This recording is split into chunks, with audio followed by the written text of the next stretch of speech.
Hello you Arjun academy welcomes you. मैं आपका अपना बॉटनी प्रोफेसर रोहित दुबे। उम्मीद करता हूँ आप मेंटली और फिजिकली हेल्दी होंगे।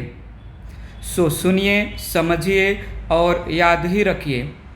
इस वीडियो लेक्चर में मैं पढ़ाने वाला हूँ detailed comparative differences between C3 plants and C4 plants. ये 11th स्टैंडर्ड के फोटोसिंथेसिस चैप्टर का एक टॉपिक है।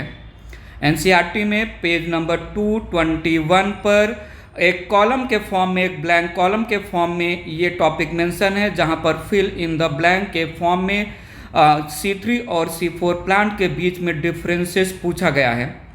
सो स्टार्ट करते हैं। 3 कॉलम है यहाँ पर, characteristic C3 plants, C4 plants.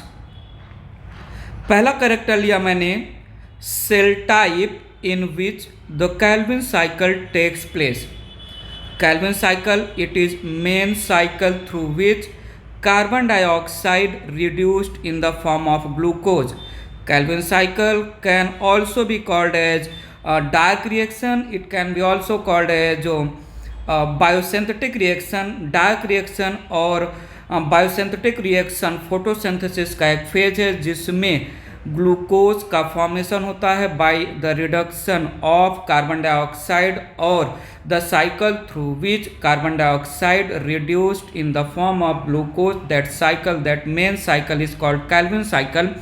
C3 plant में Calvin cycle occurs in mesophyll cells of the leaf, whereas in C4 plant bundle sheath cell of leaf में कैल्विन साइकिल होगा। C3 plant में bundle sheath cells का there is no role in the process of photosynthesis. Second character लिया हमने, how many cell types does the leaf have that fix carbon dioxide. So in C3 plant carbon dioxide का fixation केवल और केवल mesophyll cells में होता है, whereas in C4 plant carbon dioxide का फिक्सेशन ट्वाइस होता है।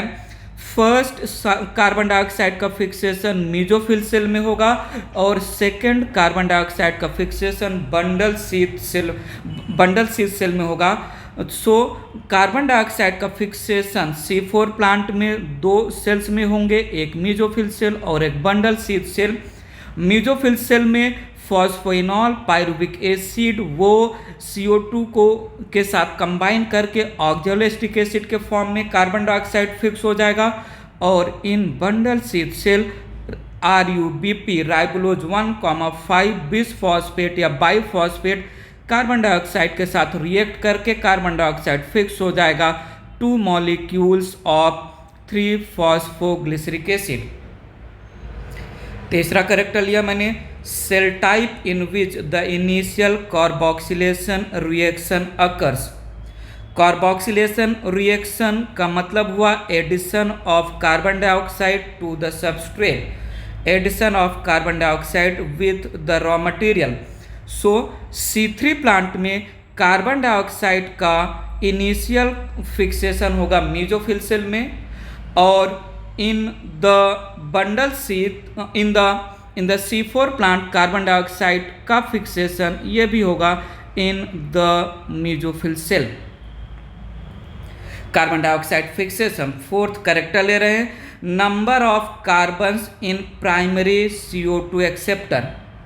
Primary CO2 acceptor, better to say the substrate, better to say the raw material with which carbon dioxide react करके प्रोडक्ट के फॉर्म में store हो जाएगा। Number of carbon in primary carbon dioxide acceptor C3 plant में the compound जो सबसे पहले carbon dioxide को एक्सेप्ट करेगा, दैट इज 5 कार्बन का कंपाउंड, और in the C4 plant carbon dioxide सबसे पहले जिसके साथ रिएक्ट करेगा, जो C4 प्लांट के लीफ के मेसोफिल सेल में carbon dioxide, primary carbon dioxide acceptor 3 carbon का कंपाउंड है। नेक्स्ट फिफ्थ कैरेक्टर लिया, विच is the primary carbon dioxide acceptor. Primary carbon dioxide acceptor 5 carbon का कंपाउंड C3 प्लांट में, 3 कार्बन का compound C4 plant में, नाम है उसका RUBP C3 प्लांट के रेफरेंस में, जिसको हम RUDP भी नाम देते हैं। RUBP या RUDP फुल फॉर्म है राइबोलोज 1,5 बाइफॉस्फेट या राइबोलोज 1,5 डाइफॉस्फेट 5 कार्बन का कंपाउंड है। मेसोफिल सेल में CO2 का इनिशियल एक्सेप्टर कंपाउंड है। C4 प्लांट में मेसोफिल सेल में इनिशियल CO2 फिक्सेशन जो मेसोफिल सेल में हो रहा है उसमें 3 कार्बन का कंपाउंड CO2 को एक्सेप्ट करेगा। The name of 3 carbon compound is PEP या PEPA, PEPA PEPA. So phosphoenol pyruvate या फॉस्फोइनॉल पाइरुविक एसिड 3 कार्बन का compound in C4 plant represent primary carbon dioxide acceptor in C4 plant. बात करते हैं character 6, number of carbons in primary CO2 fixation product. In C3 plant mesophyll cell में RUBP या RUDP जो कि 5 carbon का compound है CO2 के साथ रिएक्ट करके फर्स्ट प्रोडक्ट बनाएगा। वो फर्स्ट प्रोडक्ट के पास 3 कार्बन होता है और C4 प्लांट में मेसोफिल सेल में इनिशियल CO2 फिक्सेशन में 3 कार्बन का कंपाउंड फॉस्फोइनॉल पाइरुविक एसिड वो CO2 के साथ रिएक्ट करके प्राइमरी CO2 फिक्सेशन प्रोडक्ट बनाएगा जो कि 4 कार्बन का कंपाउंड होगा। कैरेक्टर नंबर 6 की बात करते हैं, which is the primary CO2 fixation product. So C3 plant में मेसोफिल सेल में RUDP primary CO2 acceptor carbon dioxide के साथ रिएक्ट करके 3 कार्बन का फर्स्ट स्टेबल प्रोडक्ट या प्राइमरी CO2 फिक्सेशन प्रोडक्ट बनाएगा। And the name of primary CO2 fixation product it is PGA, better to say 3-PGA। नाम है इसका फॉस्फोग्लिसरिक एसिड या 3-फॉस्फोग्लिसरिक एसिड या ग्लिसरिक एसिड 3-फॉस्फेट भी नाम देते हैं। और C4 प्लांट में प्राइमरी CO2 एक्सेप्टर जो कि 3 कार्बन का कंपाउंड है, नाम है फॉस्फेनॉल पाइरुवेट, CO2 के साथ रिएक्ट करके प्राइमरी CO2 फिक्सेशन प्रोडक्ट बना रहा है जो कि 4 कार्बन का कंपाउंड होगा और उस 4 कार्बन के कंपाउंड का नाम primary CO2 fixation product stable product C4 plant में 4 कार्बन का compound the name is OAA oxaloacetic acid. बात करते हैं character 8, does the plant have rubisco. Rubisco ये most abundant protein on earth या इन यूनिवर्स है। रूबिस्को फुल फॉर्म है ribulose 1,5 bisphosphate carboxylase and oxygenase. Both C3 plant and C4 plant have presence of rubisco enzyme. Next character लेते हैं, does the plant have PEPcase. PEPcase का full form है phosphoenol pyruvate carboxylase. Phosphoenol pyruvate carboxylase ये carbon dioxide fix करने वाला एक enzyme है। Both C3 plant और C4 प्लांट में pepcase phosphoenol pyruvate carboxylase present होता है। नेक्स्ट कैरेक्टर की बात करते हैं, which is the plant which cells in the plant have rubisco. Rubisco enzyme C3 plant के लीफ के कौन से सेल में प्रेजेंट होता है। रूबिस्को एंजाइम C4 प्लांट के लीफ के कौन से सेल में प्रेजेंट होता है। तो C3 प्लांट के लीफ के मेसोफिल सेल्स में रूबिस्को एंजाइम प्रेजेंट होगा जो first CO2 fixation process perform करेगा। C4 प्लांट के लीफ के बंडल शीथ सेल में प्रेजेंट होता है rubisco enzyme. Bundle sheath cells ये लार्ज साइज के कंपैक्टली अरेंज्ड सेल्स होते हैं जो वैस्कुलर बंडल जाइलम और phloem collectively called as vascular bundle के अराउंड जो है लार्ज साइज के सेल्स प्रेजेंट होते हैं कॉन्सेंट्रिकली, जिनको हम बंडल शीथ सेल बोलते हैं। तो रुबिस्को एंजाइम C3 प्लांट के लीफ के मेसोफिल में, C4 प्लांट के लीफ के बंडल शीथ सेल में होगा। करेक्टर नंबर 11 लिया मैंने। Carbon dioxide fixation rate under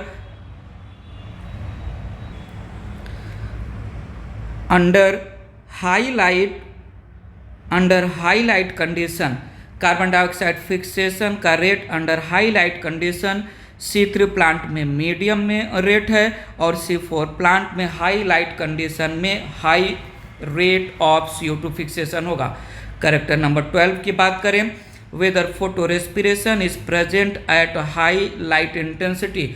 photo respiration ये एक वेस्ट प्रोसेस है जो है C3 प्लांट्स में मोस्टली होता है। So photo respiration high light intensity में हाई होगा इन C3 प्लांट और इन C4 प्लांट नेग्लिजिबल होता है photo respiration process. Photo respiration perform करता है रुबिस्को एंजाइम और रुबिस्को एंजाइम C3 प्लांट का मेन एंजाइम है जो कि CO2 फिक्सेशन और CO2 को ग्लूकोज में रिडक्शन भी करता है। C4 प्लांट में CO2 को एटमॉस्फेरिक CO2 को फिक्स करने वाला एंजाइम है पेप्केज फॉस्फेनॉल पायरुवेट कार्बोक्सिलेज और C4 प्लांट के पास रुबिस्को भी होता है जो कि bundle sheath central part of leaf bundle sheath में प्रेजेंट होता है रुबिस्को एंजाइम जो कि कार्बन डाइऑक्साइड को रिड्यूस करता है in the form of glucose. Atmospheric carbon dioxide के कांटेक्ट में है Rubisco enzyme in the C3 plant. तो रुबिस्को एंजाइम को जब कार्बन डाइऑक्साइड मोर अमाउंट में मिलेगा तो वो फोटोसिंथेसिस करेगा कार्बोक्सिलेज एक्टिविटी के थ्रू, और जब एटमॉस्फेयर में रुबिस्को एंजाइम को oxygen as compare to carbon dioxide more amount में मिलेगा तो वो ऑक्सीजनेज एक्टिविटी के थ्रू फिक्सेशन ऑफ ऑक्सीजन करेगा जिसको हम बोलते हैं फोटो रेस्पिरेशन। C4 प्लांट में एटमॉस्फेरिक कार्बन डाइऑक्साइड से काउंटर करने के लिए मेसोफिल सेल में प्रेजेंट है पेप्केज एंजाइम और पेप्केज एंजाइम के पास केवल CO2 फिक्स करने के लिए कार्बोक्सिलेज एक्टिविटी है, ऑक्सीजनेज एक्टिविटी नहीं है, इसलिए photo respiration in C4 plant negligible होगा। करेक्टर नंबर 13 की बात करते हैं, whether photo respiration is present at low light intensity. Low light intensity में C3 प्लांट में नेग्लिजिबल फोटो रेस्पिरेशन होगा, C4 प्लांट में भी नेग्लिजिबल फोटो रेस्पिरेशन होगा। मोस्टली फोटो रेस्पिरेशन ये C3 प्लांट में होता है, C4 प्लांट का फोटो रेस्पिरेशन से कोई खास लिंक नहीं है। करेक्टर नंबर 14 की बात करें, whether photo respiration would be present at low carbon dioxide concentration. थोड़ा सुनिएगा, रुबिस्को एंजाइम जो कि मेन एंजाइम है C3 प्लांट का, it is also found in C4 plant but ये लीफ के इनर पार्ट में बंडल शीथ सेल में होता है। रुबिस्को एंजाइम, इसकी कहानी तो सुनिए। रुबिस्को एंजाइम बेचारा है, रुबिस्को एंजाइम बेचारा है, किस्मत का मारा है। रुबिस्को एंजाइम के पास C भी है, O भी है। रुबिस्को एंजाइम के पास कार्बोक्सिलेज एक्टिविटी भी है। कार्बोक्सिलेज एक्टिविटी कार्बन डाइऑक्साइड को फिक्स करता है। रुबिस्को एंजाइम बेचारा है, किस्मत का मारा है, इसके पास ऑक्सीजनेज एक्टिविटी भी होता है, ये ऑक्सीजन को भी फिक्स कर सकता है। Rubisco enzyme let it be carbon dioxide let it be oxygen, ये फिक्स करता है RuBP के साथ, उसको रिएक्ट करवाएगा। सो रुबिस्को बेचारा है, किस्मत का मारा है। वैसे तो रुबिस्को ये लवर है कार्बन डाइऑक्साइड का, इसका मेन पर्पज है कार्बन डाइऑक्साइड को RuBP के साथ फिक्स करना। सो जब रुबिस्को को, वो रुबिस्को जो बेचारा है, किस्मत का मारा है, जब रुबिस्को को कार्बन डाइऑक्साइड मोर और ऑक्सीजन लेस अमाउंट में मिलेगा उस समय रुबिस्को का कार्बोक्सिलेज एंजाइमेटिक एक्टिविटी काम करेगा और Rubisco enzyme carboxylation process perform करेगा। कार्बोक्सिलेशन प्रोसेस के through rubisco enzyme carbon dioxide को RuBP के साथ रिएक्ट करवाएगा, तब फोटोसिंथेसिस प्रोसेस होगा और ये जो रुबिस्को एंजाइम किस्मत का मारा बेचारा है, जब इसको कार्बन डाइऑक्साइड कम कंसंट्रेशन में मिलेगा एज कंपेयर टू ऑक्सीजन जो अवेलेबल है मोर कंसंट्रेशन में, तो यही बेचारा रुबिस्को आरयूबीपी के साथ ऑक्सीजन को फिक्स करना चालू कर देगा, ऑक्सीजनेशन एक्टिविटी परफॉर्म करेगा। इसका ऑक्सीजनेज एंजाइमेटिक एक्टिविटी एक्टिव होगा प्रोसेस को, उस समय हम नाम बोलेंगे फोटो रेस्पिरेशन। सो CO2 हाई O2 लो, रुबिस्को परफॉर्म करेगा फोटोसिंथेसिस कार्बोक्सिलेज एक्टिविटी के थ्रू, CO2 कम O2 हाई, तो जो है यही सेम रुबिस्को एंजाइम परफॉर्म करेगा ऑक्सीजनेशन या फोटो रेस्पिरेशन एक्टिविटी, और एक्टिव रहेगा इसका oxygenase active site. So photorespiration would be present at low carbon dioxide concentration। Carbon dioxide concentration लो है तो फोटोरेस्पिरेशन C3 प्लांट में हाई रेट में होगा, और C4 प्लांट में फोटोरेस्पिरेशन नेग्लिजिबल होता है क्योंकि C3 प्लांट में लीफ के म्यूजोफिल सेल में जो कि आउटर एटमॉस्फेयर की तरफ होता है, वहाँ C4 प्लांट के लीफ में प्रेजेंट है पेप्केज एंजाइम। पेप्केज एंजाइम ये बेचारा नहीं है, ये किस्मत का मारा नहीं है, इसके पास केवल केज एक्टिविटी होता है, इसके पास केवल कार्बोक्सिलेज एक्टिविटी होता है। पेप्केज को आप एक कार्बन डाइऑक्साइड दो और 1000 ऑक्सीजन दो, ऑक्सीजन को बाइंड करने का, ऑक्सीजन को फिक्स करने का, एटमॉस्फेरिक ऑक्सीजन को फिक्स करने का पेप्केज के पास कोई भी एक्टिविटी नहीं है। सो यहाँ पर फोटो रेस्पिरेशन नहीं होगा। रुबिस्को फोटो रेस्पिरेशन भी कर सकता है और जो है, और ये फोटोसिंथेसिस में भी पार्टिसिपेट करता है। करेक्टर नंबर 15 की बात करें, whether photo respiration is present at high carbon dioxide concentration. जब कार्बन डाइऑक्साइड कंसंट्रेशन हाई है एटमॉस्फेयर में, तो मैं बोल चुका हूँ रुबिस्को एंजाइम ये लवर है कार्बन डाइऑक्साइड का, तो श्योरली जो रुबिस्को एंजाइम का फेवरेट है कार्बन डाइऑक्साइड, वो कार्बन डाइऑक्साइड को आरयूबीपी के साथ फिक्स करने लगेगा और फोटोसिंथेसिस प्रोसेस होगा, तो हाई कार्बन डाइऑक्साइड कंसंट्रेशन में नेग्लिजिबल होगा photo respiration. As usual C4 plant में फोटो रेस्पिरेशन तो होगा ही नहीं।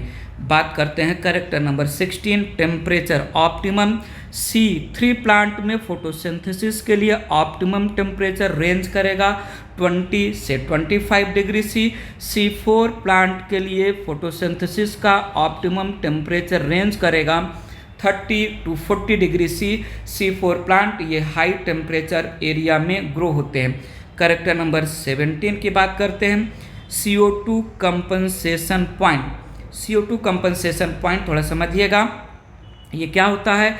इन reduced carbon dioxide concentration, in reduced carbon dioxide concentration a point at which illuminated exposed leaf it does not absorb atmospheric carbon dioxide।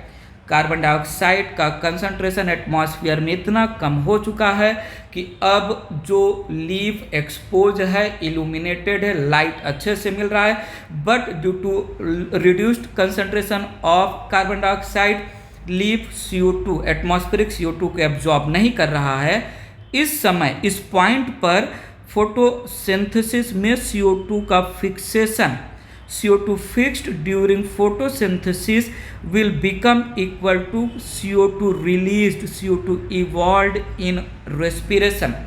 तो अब point जहाँ पर CO2 जितना फिक्स हो रहा है इन द क्लोरोप्लास्ट, उतना ही CO2 रिलीज हो रहा है माइटोकॉन्ड्रिया से। तो माइटोकॉन्ड्रिया ने CO2 को रिलीज किया, क्लोरोप्लास्ट ने CO2 को फिक्स किया, माइटोकॉन्ड्रिया ने CO2 को रिलीज किया, क्लोरोप्लास्ट ने CO2 को फिक्स किया। बाहर से लीफ जो है कार्बन डाइऑक्साइड एब्जॉर्ब नहीं कर पा रहा है क्योंकि कार्बन डाइऑक्साइड का कंसंट्रेशन हाईली रिड्यूस्ड है। तो ऐसे पॉइंट को जहां पर फोटोसिंथेसिस और रेस्पिरेशन रेट इक्वल हो जाता है, ऐसे point of carbon dioxide concentration को हम बोलते हैं CO2 compensation point. C3 plant में CO2 कंपनसेशन पॉइंट ये है 25 to 100 पार्ट्स पर मिलियन, और C4 प्लांट में CO2 कंपनसेशन पॉइंट है 0 to 10 पार्ट्स पर मिलियन। बात करते हैं character number 18, CO2 saturation point. CO2 concentration point कितना एटमॉस्फेयर में एटलीस्ट कितना कार्बन डाइऑक्साइड कंसंट्रेशन होना चाहिए so that C3 plant photosynthesis अच्छे से परफॉर्म करे, C4 प्लांट फोटोसिंथेसिस अच्छे से परफॉर्म करे, कितने कार्बन डाइऑक्साइड कंसंट्रेशन एटमॉस्फेयर में अवेलेबल होना चाहिए CO2 saturation point. Well at low light intensity, atmosphere में लाइट इंटेंसिटी लो है, so neither C3 nor C4 plant will respond to high carbon dioxide concentration. Light intensity low है in the atmosphere, C3 plant और C4 plant को जितना carbon dioxide चाहिए उतना carbon dioxide मिल रहा है, but due to low light intensity C3 और C4 plant even high carbon dioxide concentration में फोटोसिंथेसिस नहीं परफॉर्म कर पाएंगे। ये एक टाइप का लॉ ऑफ लिमिटिंग फैक्टर है। Law of limiting factor Blackman ने दिया है, जहाँ पर जो है अगर जो है एक प्रोसेस एक से ज़्यादा फैक्टर के थ्रू कंट्रोल है और कोई भी फैक्टर जो है मिनिमम कंसंट्रेशन में अवेलेबल है, जैसे यहाँ पर लाइट इंटेंसिटी पुअर है तो रेट ऑफ द प्रोसेस वो स्लो हो जाता है। वेल हाई लाइट इंटेंसिटी, जितने लाइट इंटेंसिटी चाहिए C3 प्लांट को फोटोसिंथेसिस के लिए अवेलेबल है। हाई लाइट इंटेंसिटी में CO2 saturation point C3 plant के लिए इट इज़ बियॉन्ड या मोर देन 450 पार्ट्स पर मिलियन या माइक्रोलीटर पर लीटर, और एटमॉस्फेयर में CO2 का saturation point high light intensity में C4 प्लांट के लिए 360 पार्ट्स पर मिलियन माइक्रोलीटर पर लीटर अवेलेबल होना चाहिए।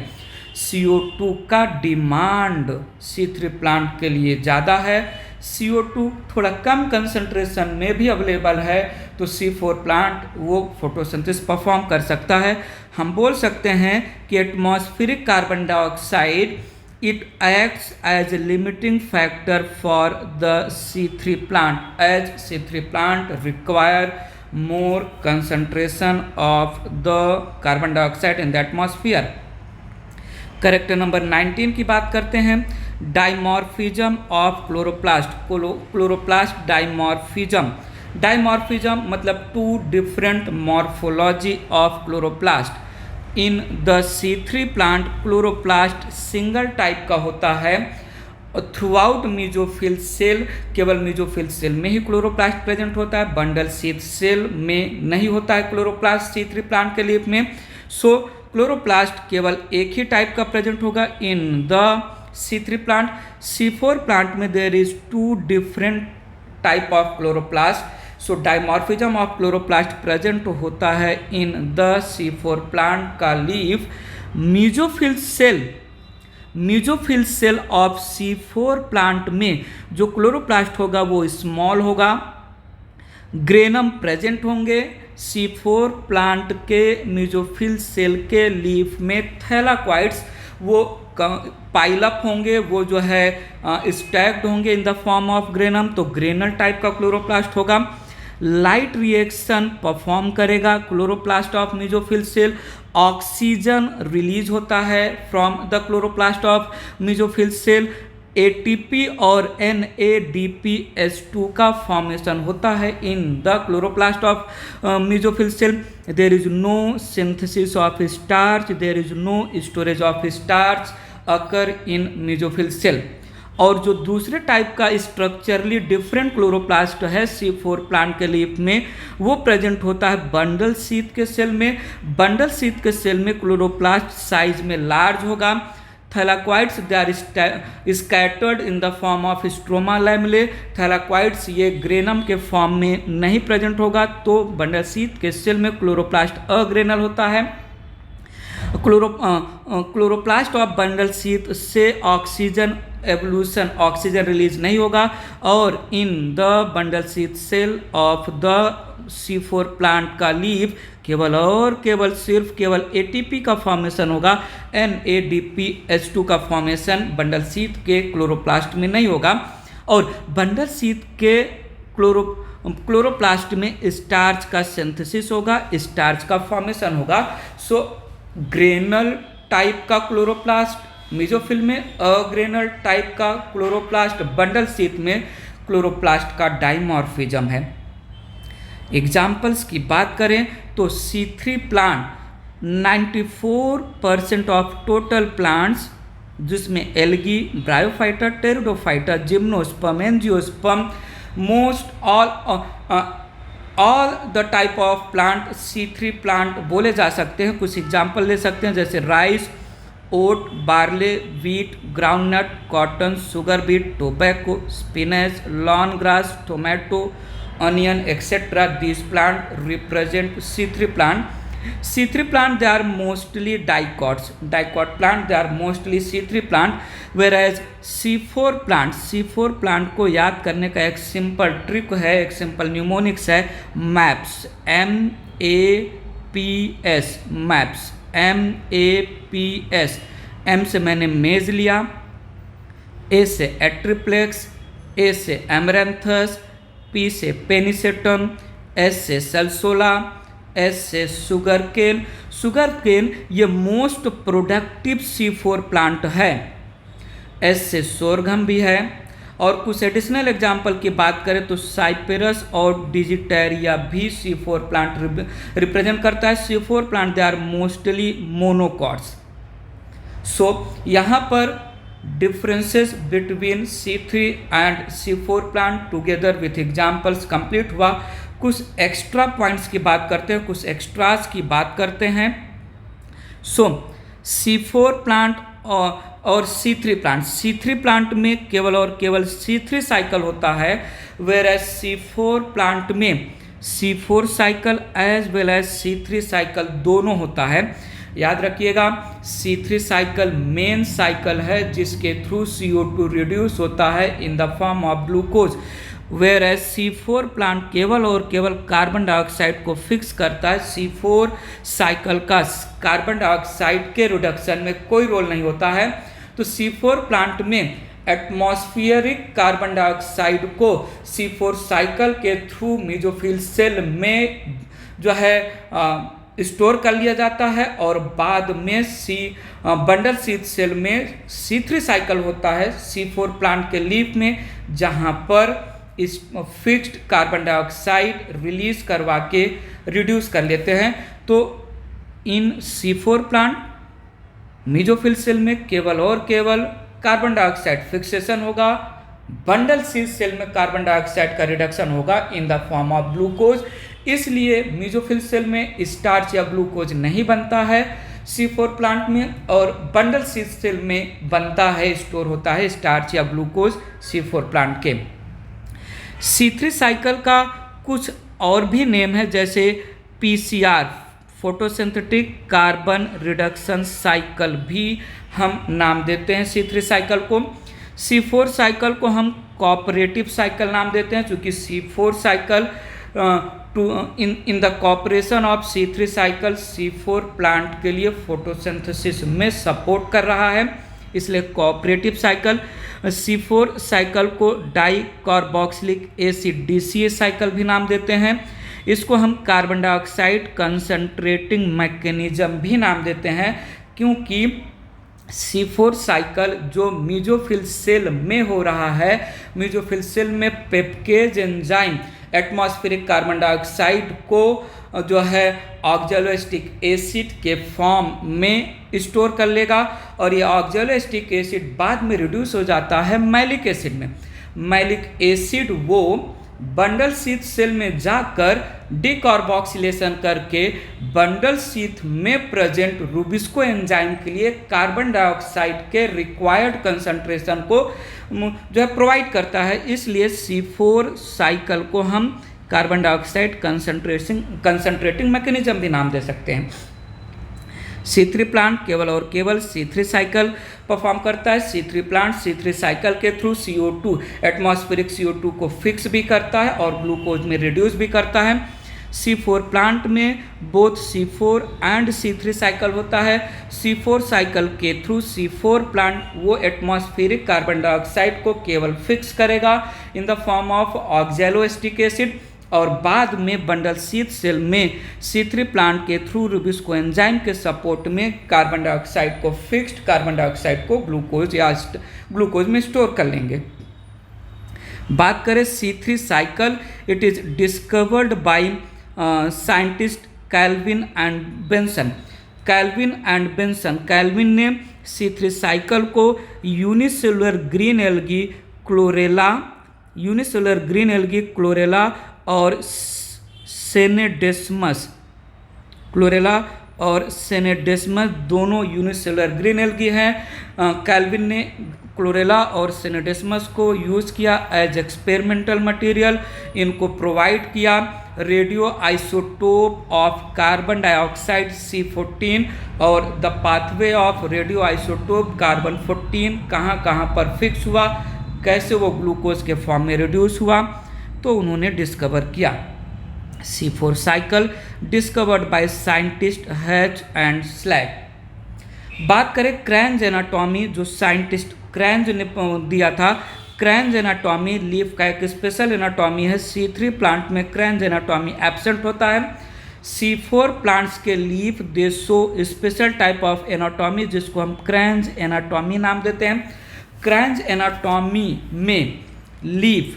एनाटॉमी में लीफ के vascular bundle that is xylem और फ्लोएम के around there is several layers of large sized compactly arranged concentrically arranged bundle sheath cells होते हैं अराउंड द वैस्कुलर बंडल। और ये several layer of large sized concentrically arranged compactly arranged bundle sheath के cell around the vascular bundle wreath like appearance देते हैं। Bundle sheath के cell ये thick walled होते हैं, they are impervious to gaseous exchange और they are without intercellular space. So C4 plant में mesophyll cell में क्लोरोप्लास्ट होता है और वैस्कुलर बंडल के around concentrically arranged bundle sheath के सेल में भी क्लोरोप्लास्ट होता है। Concentric arrangement of bundle sheath cell wreath like appear करता है। इसको क्रैंज साइंटिस्ट ने डिस्कवर किया। ऐसे एनाटॉमी ऑफ द लीफ को हमने क्रैंज एनाटॉमी नाम दिया। एक और साइकिल होता है जो बेसिकली डेजर्ट या जीरोफाइट्स में सक्कुलेंट प्लांट्स में होता है, जिसको हम कैम साइकिल नाम देते हैं। कैम साइकिल डिस्कवर्ड बाय ओलेरे एंड रोहानी। याद रखिए, my pronunciation is my pronunciation, none of your pronunciation. आप अपना प्रोनाउंसिएशन खुद कर सकते हैं। साइंटिस्ट जो कैम साइकिल डिस्कवर किए ओलेरे एंड रोहानी ने जो है डिस्कवर किया। कैम साइकिल परफॉर्म करने वाले प्लांट्स को हम कैम प्लांट नाम रख सकते हैं।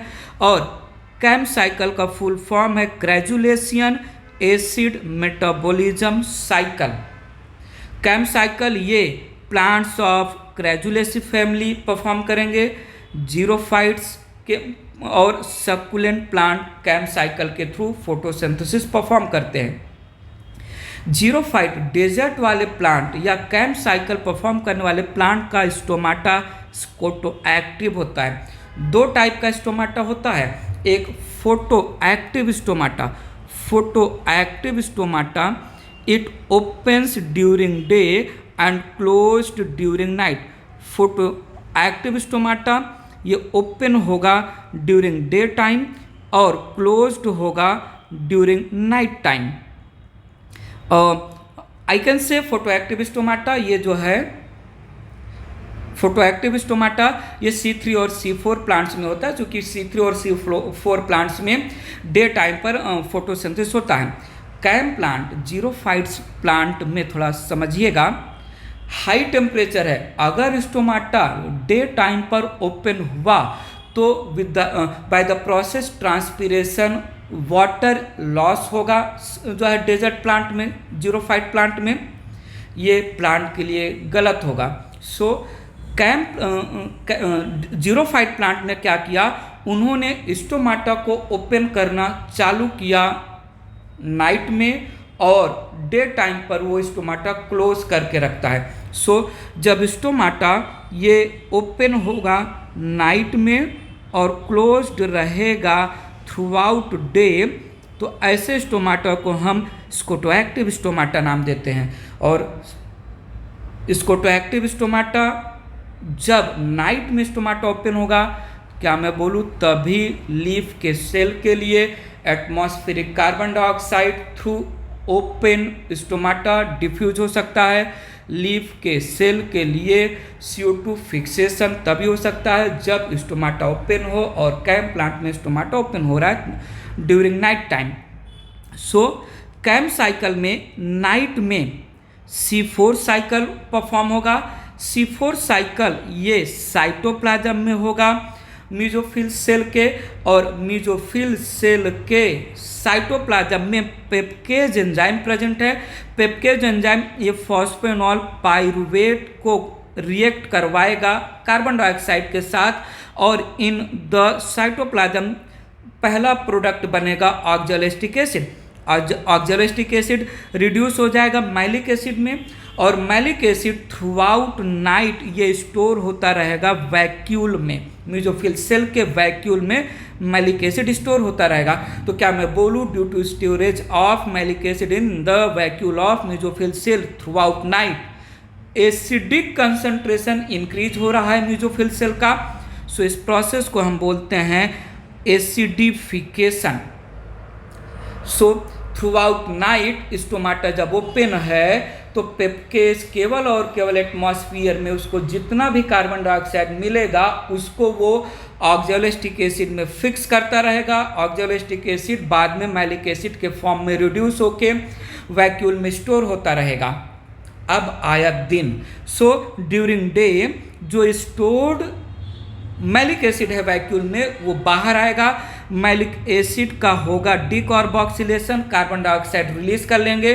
डिकार्बोक्सिलेशन मैलिक एसिड का होगा तो मैलिक एसिड कन्वर्ट हो जाएगा पेप फॉस्फेनॉल पाइरुवेट में, और ये जो डिकार्बोक्सिलेशन ऑफ मैलिक एसिड के थ्रू कार्बन डाइऑक्साइड रिलीज हो रहा है डे टाइम में क्लोरोप्लास्ट में present Rubisco enzyme C3 cycle के थ्रू जो है डे टाइम पे CO2 को डिकार्बोक्सिलेशन के बाद रिलीज CO2 को रिड्यूस कर लेगा इन द फॉर्म ऑफ ग्लूकोज। तो ऐसे में कैम साइकिल जीरोफाइट प्लांट के लिए यूजफुल होगा। एग्जाम्पल्स, कैम साइकिल परफॉर्म करने वाले प्लांट्स के एग्जाम्पल का जो है ट्रिक थोड़ा सुनते हैं। ट्रिक बोलने से पहले, ट्रिक आपको बताने से पहले एक डिस्क्लेमर मैं देना चाहूँगा। इस ट्रिक का एटलीस्ट मुझसे दूर दूर तक, बहुत दूर तक, काफ़ी दूर तक जरा भी लिंक अप नहीं है। काइंडली इस ट्रिक को मुझसे कनेक्ट मत करना। बाकी आप समझदार हो, आप समझ सकते हो, आप जिससे कनेक्ट करना चाहें कनेक्ट कर सकते हैं, बट मेरा इस ट्रिक से कोई भी लिंक नहीं है। बात आगे बढ़ाते हैं। ट्रिक है कल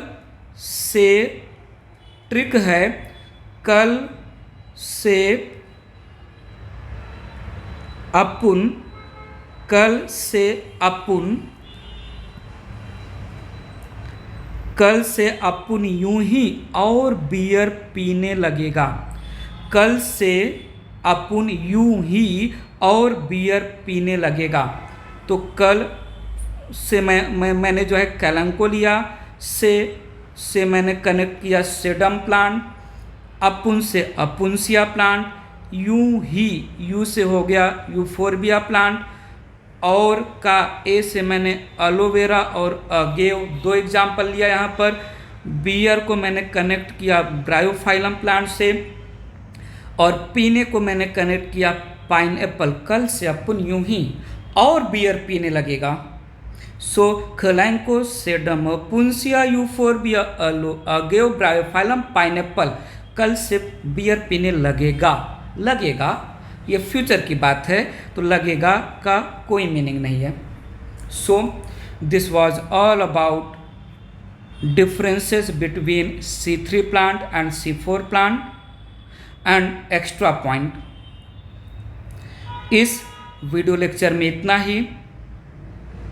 सुनिए, समझिए और याद ही रखिए। वैसे मैंने प्रीवियस एक वीडियो और अपलोड किया। प्रीवियस वीडियो में मैंने पोपो के बारे में बात किया था, आपको याद है क्या पोपो? अरे नहीं, आपको तो पोपो पता ही नहीं है। चलो छोड़ो, जो है फिलहाल के लिए bye bye, take care, thank you.